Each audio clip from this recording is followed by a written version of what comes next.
Hey everyone, Ice here from Good Evening AOs here, and this video is going to be about area of effects of AoEs and what the different markers represent. Thanks to Mr. Happy for suggesting someone make this video on one of his previous Monday Q&As, and also thanks to all those who have helped me gather the footage. The markers I'm going to discuss are the main AoE markers present in Final Fantasy XIV, but not all of them. Therefore, some such as the Burn and Chains from Revolt, the plus and minus markers from Great Gubal Hard Mode, and Zervan, along with instance-specific markers, will not be covered. Neither will the general AoE markers, as we all know in this game, not to stand in the orange, well, except in very specific circumstances, some of which we will cover here. So let's get started. The first marker we are going to talk about is also one of the most commonly seen ones, the stack marker. Now remember when I said not to stand in the orange? Well, the stack marker is one of the contradictions to this, as everyone should be standing in it.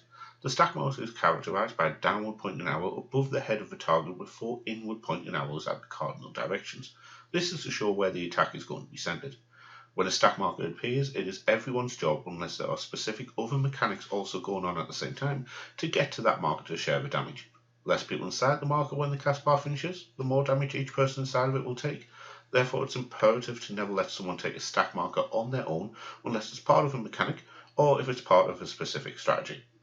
When the marker spawns, positioning it becomes especially important when it relates to damage uptime. Therefore, unless the attack also leaves behind a damage or debuff puddle, and in these cases the marker should be as far away from the boss as possible, the person the stack marker centers on should always be positioned in melee range. This will require all the melee DPS and tanks to move to a targeted individual, and any healers or range players to move forward to them as well.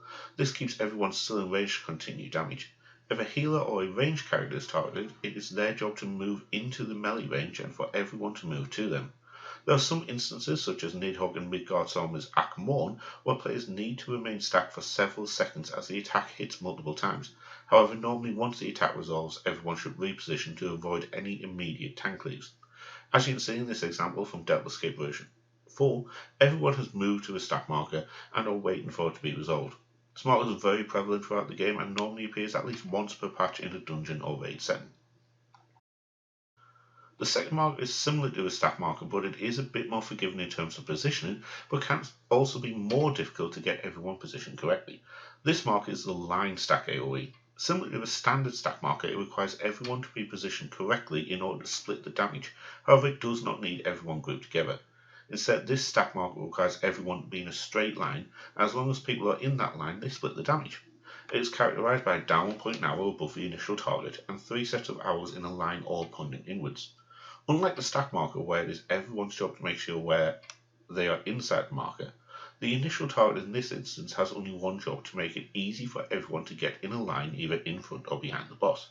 Whoever is targeted is likely to have the boss facing them, and therefore it is normally a case of standing straight in front of the boss, and then everyone position themselves around this person, with melee DPS and tanks staying in melee range while others stay at a safe distance.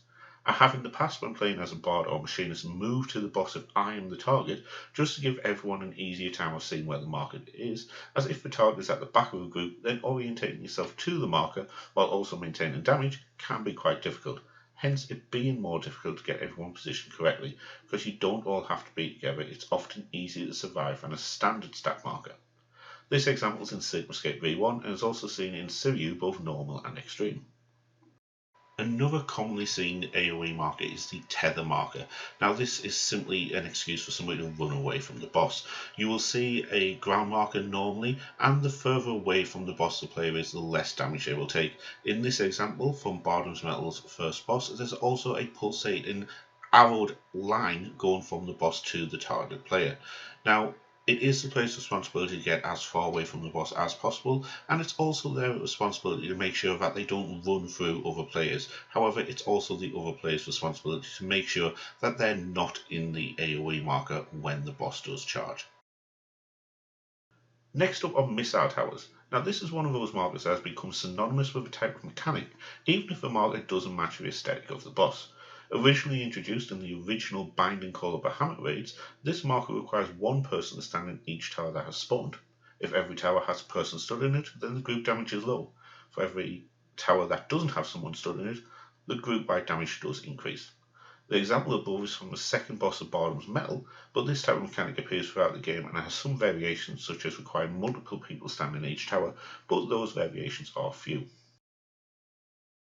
Next up are some non-standard but very basic AoEs. This one is the Checkerboard AoE. This one's very simple but can sometimes be one that catches people out, and simply because it isn't orange or isn't always orange. There's much to say about this other than don't stand anything that is lit up. Another type of AoE that I'm going to quickly cover is the Baitable AoE. This is normally indicated by a glowing or pulsing icon above the player's head. In these two examples, both players are being targeted by an AoE, but the markers are very different. In these circumstances, it is the targeted player's job to move away from the group to a safe spot to make sure the minimal amount of people are going to be hit by the attack. The final type of basic AoE I'm going to cover is the Donut AoE. Now, apologies for this screenshot not showing the ideal way of doing this mechanic. However, when targeted by multiple donut AoEs, everyone should stack in the middle and no one will get hit. Again, a simple marker, but one I thought best to mention, especially in light of this screenshot not showing it be done well. Next is a marker that comes in two different flavours depending on how far through the game you are. It is the gaze attack. Simply, if you're looking at the boss, you'll be affected by the attack, whether this is taking damage or being inflicted with a negative status effect. As long as you're not looking at the boss, you won't be. At lower levels, the gaze attack is also accompanied by an AoE marker, meaning as long as you're not stood in the AoE, then you continue to look at the boss or enemy. However, at higher levels, the AoE marker disappears, meaning that you cannot look at the boss at all. Again, this example is from the second boss of Bottom's Metal. However, there are multiple different enemies who have this type of attack available to them, and not all of them are bosses. Some mobs also have the gaze attack as well. The final three markers I'm going to talk about all have one thing in common, and that they are all proximity based. The first one is the fixed proximity based marker. It is identified as a pulsing marker, and in this example from Sigmascape V1, the marker spawns at the boss location and pulses away from it. No matter where the marker spawns, everyone's job is simply to move as far away as possible from it to reduce the amount of damage that it deals. The next one is the Baitable proximity AoE. Now, this isn't a uniform marker, but again is always characterized by the pulsing nature of the marker after the initial marker disappears. In these situations, whoever is targeted must move as far away from the group as possible to drop the marker away from everyone and then make their way back to the group. For example, in Somal, when targeted by the final boss's meteors, the 2 or 3 players normally move to the edge of a room. In this example, again from Sigmascape V1, the strategy is slightly different as one of the markers goes to the bottom right, while the other one goes to the top right, and everyone makes their way to the top left. While common protocol would dictate that both markers should go away from one another, this is actually the accepted strategy on this fight, as it means everyone is grouped up to allow for group and AoE heals to be applied, along with any other form of group mitigation, such as a warrior's shake it off or paladin's passage of arms. The final AoE marker I'm going to talk about is both a baitable AoE and a proximity attack in one. It is a flare AoE. It is characterized by 3 outward facing arrows as seen here in Omegascape V4. When targeted by this attack, it is the target's responsibility to make sure the marker is positioned so that no one else is hit by the initial attack, while also attempting to position themselves in such a way that the proximity damage won't kill or severely damage anyone else. If I see this type of marker myself, I also take it up on myself to try and move away from that player to give myself more distance. So they are all the main AoE markers. If there are any other common markers that you would like to see me cover, please drop me a comment below. Until next time though, please like, comment and subscribe, and above all else, don't stand in the orange. Bye for now.